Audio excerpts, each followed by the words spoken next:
الف لام میم محمد and علی. اعوذ باللہ من الشیطان الرجیم بسم اللہ الرحمن الرحیم. ایک واقعہ ہے کہ ایک فقیر دریا کے کنارے بیٹھا ہوا تھا. وہاں ایک صاحب کا گزر ہوا. اس نے پوچھا کہ بابا تم یہاں پہ کیوں بیٹھے ہوئے ہو؟ اس فقیر نے کہا کہ میں مکمل دریا بہہ جانے کا انتظار کر رہا ہوں. ان صاحب نے کہا کیوں؟ کیونکہ میں دریا پار کرنا چاہ رہا ہوں. جب مکمل دریا بہہ جائے گا تو پھر میں ڈوب نہیں سکوں گا اور میں دریا پار کر دوں گا. وہ صاحب ہنسے اور کہا کہ آپ کی بابا زندگی پوری بیت جائے گی مگر یہ دریا کبھی خشک نہیں ہوگا. کوئی اور راستہ ڈھونڈ لو. تو فقیر نے یہی کہا کہ میں بھی تو یہی کہہ رہا ہوں کہ تم لوگ ہمیشہ یہ کہتے رہتے ہو کہ ایک بار گھر کی ذمہ داریاں ختم ہو جائیں تو میں نماز پڑھوں گا، گھر کی ذمہ داری ختم ہو جائے تو میں حج کروں گا، گھر کی ذمہ داریاں ختم ہو جائے تو میں داڑھی رکھوں گا، اور دیگر معاملات جو اللہ کے معاملات ہیں وہ بس ذمہ داریاں ختم ہو جائیں تو پھر وہ میں ادا کروں گا. سوچئے کہ اس طرح انتظار کرنے میں زندگی بیت جاتی ہے. ہمیں کل کا بھروسہ نہیں، کل کا پتہ نہیں کہ کل ہمارے ساتھ کیا ہوگا.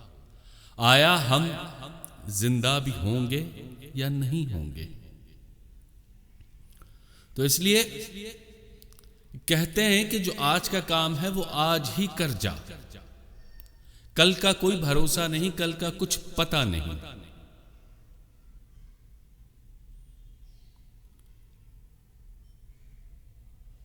جو اللہ تعالیٰ نے احکام دیے ہیں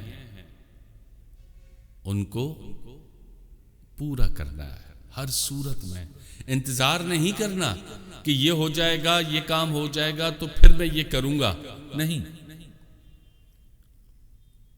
اللہ کے احکام کو فوری طور پر حل کرنا چاہیے.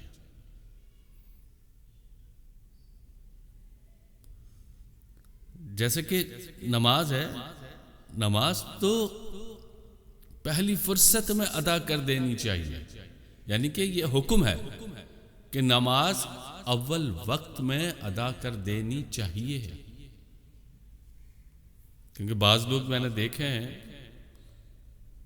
کہ عصر کی نماز ہو جاتی ہے، بس مغرب کی نماز میں 2-3 منٹ رہ جاتے ہیں تو پھر وہ عصر کی نماز ادا کر رہے ہوتے ہیں.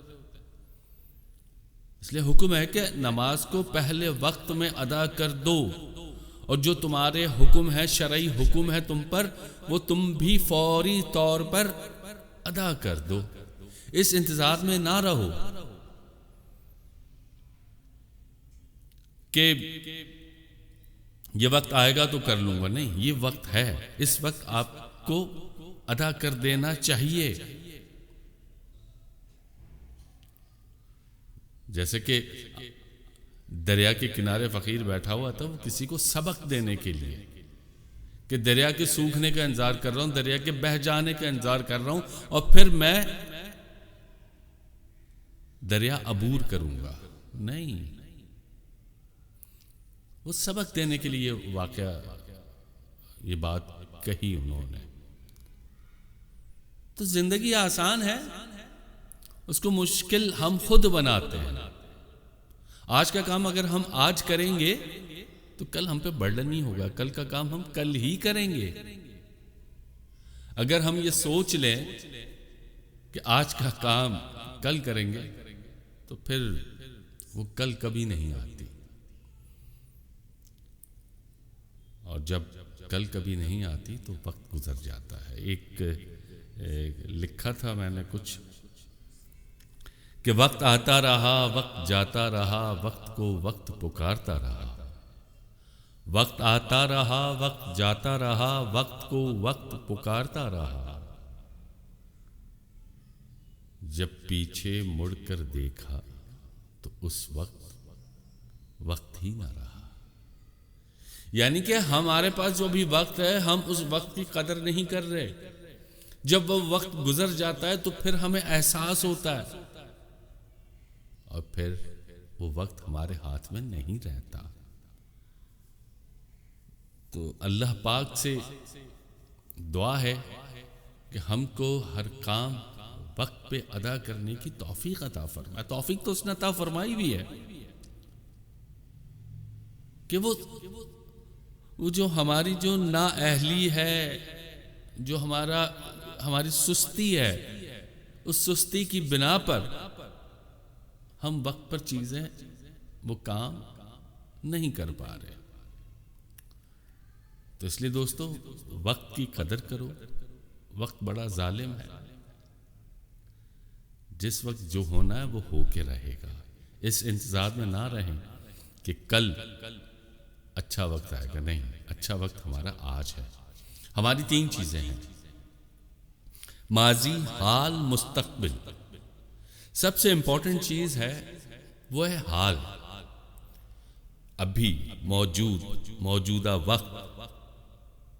اس حال میں رہ کر زندگی گزاریں گے تو ہمارا ماضی بھی، جو کل جو زندگی گزاریں گے تو وہ ہمارا ماضی جو کہ آج ہم نے گزارا ہے وہ بھی اچھا ہوگا۔ جو کل جو مستقبل آنا ہے آج کے بدولت آنا ہے۔ آج اگر ہم نے اچھا وقت گزارا تو کل ہمارا مستقبل، کل کا دن بھی اچھا ہی گزرے گا۔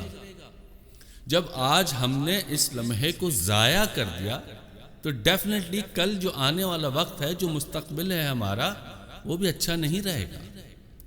تو اس لیے اس حال میں رہیں، اس وقت میں رہیں، اس وقت کو اپنائیں اور اس وقت میں جینا سیکھیں، یہی آپ کو پے کرے گا۔ جزاک اللہ خیر۔ الف لام میم محمد اینڈ علی، الف لام میم محمد اینڈ علی۔